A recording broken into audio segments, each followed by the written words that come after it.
கடந்த 4 தினங்களுக்கு முன்பு கோவையிலே பத்திரிகையாளர்களுடைய சந்திப்பு நடைபெற்ற போது புதிய தமிழகம் கட்சியின் சார்பாக நடைபெறுகின்ற சட்டமன்ற தேர்தலில் 60 முதல் 70 சட்டமன்ற தொகுதிகளிலே போட்டியிடுவோம் என்று அறிவித்திருந்தோம். அதனுடைய அடிப்படையில் கடந்த 29ஆம் தேதி அன்று 43 சட்டமன்ற தொகுதிகளிலே போட்டியிடுவதற்கான வேட்பாளர்களை சென்னையிலே அறிவித்திருந்தோம். இன்று 27 சட்டமன்ற தொகுதிகளுக்கான வேட்பாளர் பட்டியல், இரண்டாவது வேட்பாளர் பட்டியல் அறிவிக்கப்படுகிறது. ராஜபாளையம், அதாவது ஏற்கனவே 43 சட்டமன்ற தொகுதிகளுக்கு அறிவிக்கப்பட்டது. இப்ப 44வது சட்டமன்ற தொகுதியாகிய ராஜபாளையம் சட்டமன்ற தொகுதிக்கு வழக்கறிஞர் மு. ரமாதேவி, சிவகாசி சட்டமன்ற தொகுதி காளீஸ்வரி, அருப்புக்கோட்டை டி. ரகுபதி, திருச்சுழி கு. குணசேகரன், தூத்துக்குடி ரா. ரமேஷ், முதுகுளத்தூர் ச. மலைச்செல்வம், திருவாடனை சிவ. பாலுச்சாமி, திருவையாறு ப. வேணு, தாராபுரம் மா. சின்னசாமி, திண்டுக்கல் மா. பிரதீப் பாண்டியன், ஆலங்குளம் அ. உதயகுமார், பெரம்பலூர் த. வெங்கடேசன், அந்தியூர் த. பெரியசாமி, பல்லாவரம் அ. தங்கராஜ், ஆலந்தூர் ஆ. வேலுச்சாமி, பழனி கு. வாய்க்கால் துறை, லால்குடி வழக்கறிஞர் ப. இளஞ்செழியன், மணச்சநல்லூர் மு. பாலு, ஸ்ரீரங்கம் வழக்கறிஞர் ஆ. நியூட்டன், திருச்சி மேற்கு கோ. சண்முகம், துறையூர் த. ராஜமாணிக்கம், கேவி குப்பம் கு. கந்தன், மடத்துக்குளம் க. செந்தில்குமார், அணைக்கட்டு கோ. ஜெயசீலன்,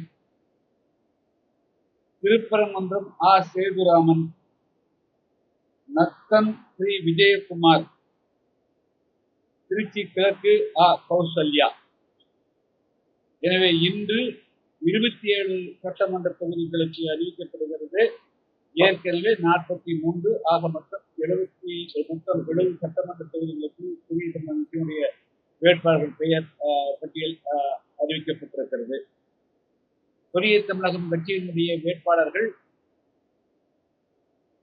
வருகிற 6ஆம் தேதி அன்று அனைவரும் நாங்கள் மனு தாக்கல் செய்ய இருக்கிறோம். இந்த தேர்தலை பொறுத்த மட்டிலும் புதிய தமிழகம் கட்சி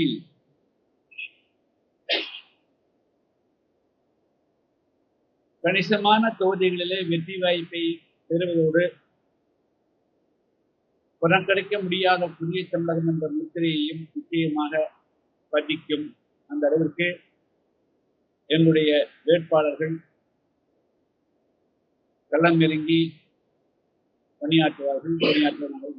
இருக்கிறோம். நான் இந்த நேரத்திலே தேர்தல் ஆணையத்தை வைக்கக்கூடிய வேண்டுகோள், தமிழ்நாட்டில நடைபெறக்கூடிய இந்த சட்டமன்ற தேர்தல் எவ்விதமான பாரபட்சமின்றி நடைபெற வேண்டும். அரசு இயந்திரங்கள் எந்த விதத்திலும் தவறாக பயன்படுத்தப்படக்கூடாது. இன்றைய தினம் கூட தேர்தல் ஆணையம் பொறுப்பு டிஜிபி அவர்களுக்கு அனுப்பிய கடிதத்தில் அனுமதி கொடுப்பதில் அதே போல மனு தாக்கலின் போது ஒரு சில அரசியல் கட்சிகளுக்கு முன்னுரிகளும் அவர்களுக்கு பிரத்யேகமான வகையில அவர்களுக்கான முன்னுரிமை அளிப்பதும் மற்ற அரசியல் கட்சிகளுக்கு பாகுபாடு நடக்கும் நாங்கள் கடந்த காலங்களிலே அணிவித்த அனுபவங்கள் அதுவெல்லாம் இன்றி மனு தாக்கல் செய்கின்ற பொழுது எந்த விதமான இடையூறுகளையும் எந்த அரசியல் கட்சிகளுக்கும் செய்யாமல் காலம் நடத்தாமல் மனு தாக்குவதற்கு ஏதுவாக காவல்துறை அனைவருக்கும் பொதுவாக முன்வர வேண்டும் என்று கேட்டுக்கொள்கிறேன். அது மட்டுமின்றி இப்பொழுது கடந்த ஒரு வாரத்துக்கு முன்பு கூட தேர்தல் தேதி அறிவிக்கப்பட்ட பிறகு சாதாரணமான ஏழை எளிய வியாபாரிகள், தக்காளி வாங்க செல்லக்கூடிய வியாபாரிகள், அரிசி வாங்க செல்லக்கூடிய வியாபாரிகள், மீன் வாங்க செல்லக்கூடிய வியாபாரிகளுக்கு 40,000 50,000 எல்லாம் கைப்பற்றி அதெல்லாம் செய்திகள் போல வெளிவந்தது. இவர்கள் எல்லாம் ஏதாவது ஒரு செய்திக்கு வேண்டும் என்றால் ஒரு பரபரப்பாக இருக்கிறார்கள் தவிர இதுவெல்லாம் நல்ல தேர்தல் ஆணையத்தினுடைய முக்கியமான வேலை.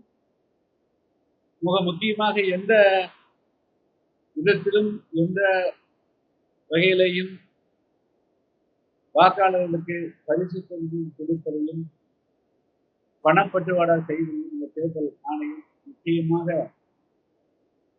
தடுத்து நிறுத்தும் என்று நம்புகிறோம். நிறுத்த வேண்டும் என்று தெரிவித்துள்ள இந்த குழு சார்பாக மீண்டும் தெரிவிக்கின்றோம். குறிப்பாக தேர்தல் தேதி ஏப்ரல் மாதம் 23ஆம் தேதி வாக்குப்பதிவு என்று சொன்னால் 21ஆம் தேதி மாலை 6 மணிக்கு பிரச்சாரம் நிறுத்தப்படும். அந்த 21ஆம் தேதி மாலை 6 மணிக்கு பிறகு எல்லா காவல்துறைகளிலும் வாக்குச்சாவடியை நோக்கி சென்று வருகின்ற அந்த நேரத்தை பயன்படுத்தித்தான் பணப்பட்டுவாடா மிக அதிகமாக கடந்த காலங்களில். எனவே தேர்தலை பொறுத்த மட்டும் நேர்மையாக நடந்தால், நியாயமாக இருந்தால் மட்டும்தான் ஜனநாயகத்தினுடைய உண்மையான அர்த்தங்கள் அனைவருக்கும் சென்றடையும். இந்த நாட்டில் இருக்கக்கூடிய அனைவருமே எல்லோரும் இந்நாட்டு மன்னர் என்ற நிலையை மாற்றி இப்பொழுது பல கோடி ரூபாய்க்கு அறிவியல் நடத்தக்கூடியவர்கள் மட்டும்தான் போட்டியிடும் என்ற ஒரு அவநிலை தமிழ்நாட்டிலே உருவாகி வருகிறது. ஒரு பெரிய ஆபத்தான போக்காக இருக்கிறது. எனவே பணம் கொடுத்து வெற்றி பெறக்கூடிய ஒரு சூழல் எந்த விதத்திலும் ஏற்றுக்கொள்ளவிருக்கிறது. தேர்தல் ஆணையம் இதை மிக உன்னிப்பாக இன்னும் நாள் நெருங்க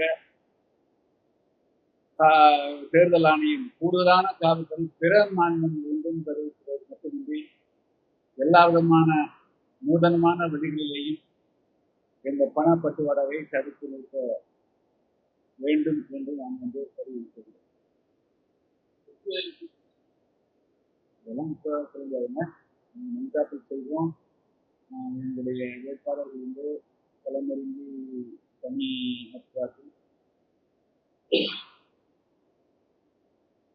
இல்லை 70 தொகுதிகளிலும் நாங்கள் வெற்றி பெற வேண்டும் என்பதற்காகத்தான் நாங்கள் பணியாற்றுகிறோம். இந்த பல நிலவரங்கள் போக வந்து அதிகமான தொழில்களுக்கு என்னுடைய வேட்பாளர்கள் வந்து பாடுகிறார். ஒரு வார நாளும் நான் வந்து தேர்தல் அறிக்கை தேர்தல் அறிக்கை வந்து 3ஆம் தேதி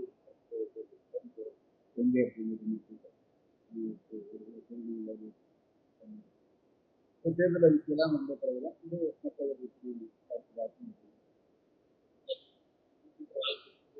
அது என்னங்கிறது வந்து இப்போ சொல்ல முடியாது. அது சொல்ல முடியாது. அது வந்து நான் பயன்படுத்திக் கொண்டிருக்கேன்.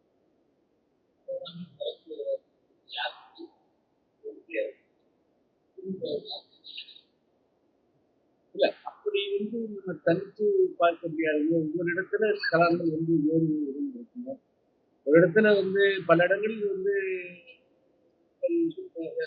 எல்லா கட்சிகளுக்கும் சரிசமமாகத்தான் வந்து இருக்கு. நாம வந்து ஒவ்வொரு இடத்திலும் களத்துக்களம் வித்தியாசமா இருக்கு. தேசிய ஜனநாயக கூட்டணிக்கும் கடுமையான நெருக்கடிக்கும் மறுபடியும் நாங்கள் தோற்கிட்டோம். அதே போல தமிழ் திமுக அந்த தோற்கடித்தோம். தனிப்பட்ட முறையில ஒரு ஒன்றுதான் பாதிக்கப்படும் சொல்ல முடியாது. எல்லாருமே களத்துக்கு வந்த பிறகு திமுக என்ன அண்ணன் தம்பி என்னடா அதுதானே இருக்க முடியும். அப்படி பிரதானம் கூட பிரிக்க முடியாது. களத்துக்கு வந்தோன்னா களத்துல யாரெல்லாம் கிடைக்கிறாங்களோ அவங்க வேட்டைக்கு போறது வேட்டை எது கிடைக்கிறது வேட்டை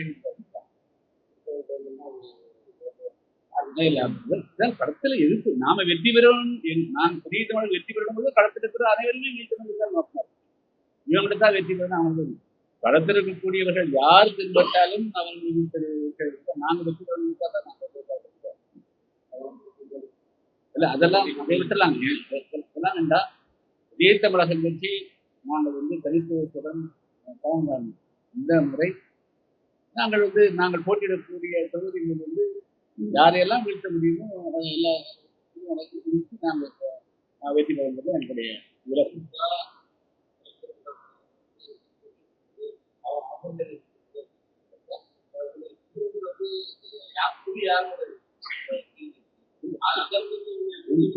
குறி மாறாது. அது என்ன சொல்றது குறி எப்படி மாறும்? தேர்தல் களத்துல இவங்களையும் மட்டும் தோற்கடிக்கணும், அவங்க வெற்றி பெற வைக்கணும். நாங்க வெற்றி பெறணும். களத்தில் இருக்கக்கூடியவர்களை எல்லாம் தோற்கடித்து நாங்கள் வெற்றி பெறுவது தான் இலக்கு.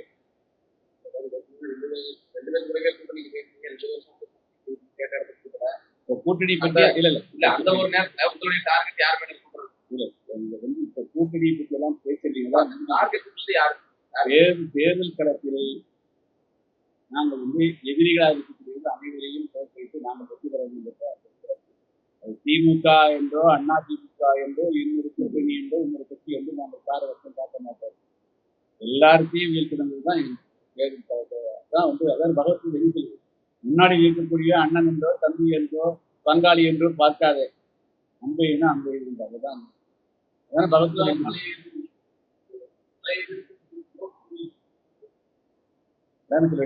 பழைய எதிரிக எல்லாமே தேர்தல் ஒரு விளையாட்டுக்கு போறோம். இவங்களை ஜெயிக்க விடலாம் அவங்க ஜெயிக்க விடலாம். எல்லாத்தையும் தோக்கடிச்சா தானே நாம் வெற்றி பெற முடியும். அதனால இந்த பழைய எதிரி புதிய இல்லை. பழைய எதிரி புதிய எல்லாமே ஒரே எதிரிகள் தான்.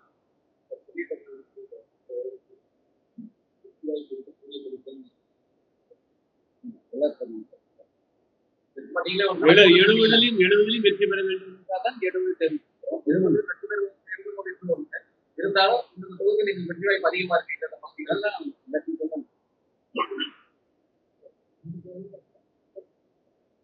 அவங்க சொல்றாங்கல்ல 70 தொகுதியில் வெற்றி பெறும். நாங்கள் 70 போட்டியிடக்கூடிய அரசு தொகுதியில் நாங்கள் இந்த 4 முறை சமாளிக்க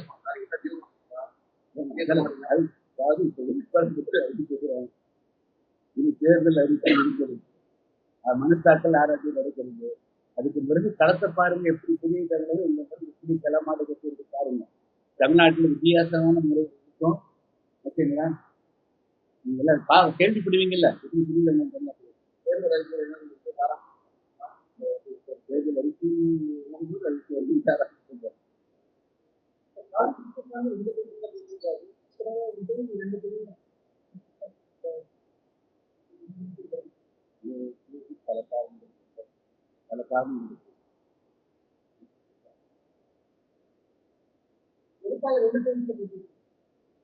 பல காரணங்கள் இருக்கு.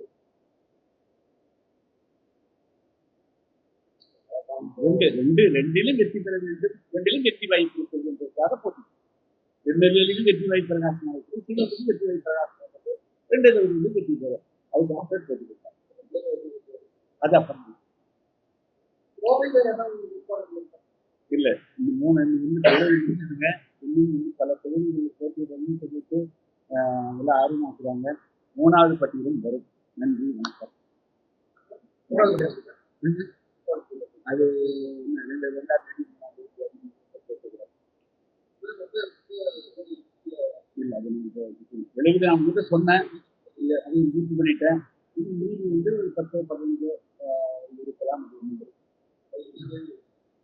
2 2ஆம் தேதி நாளைக்கு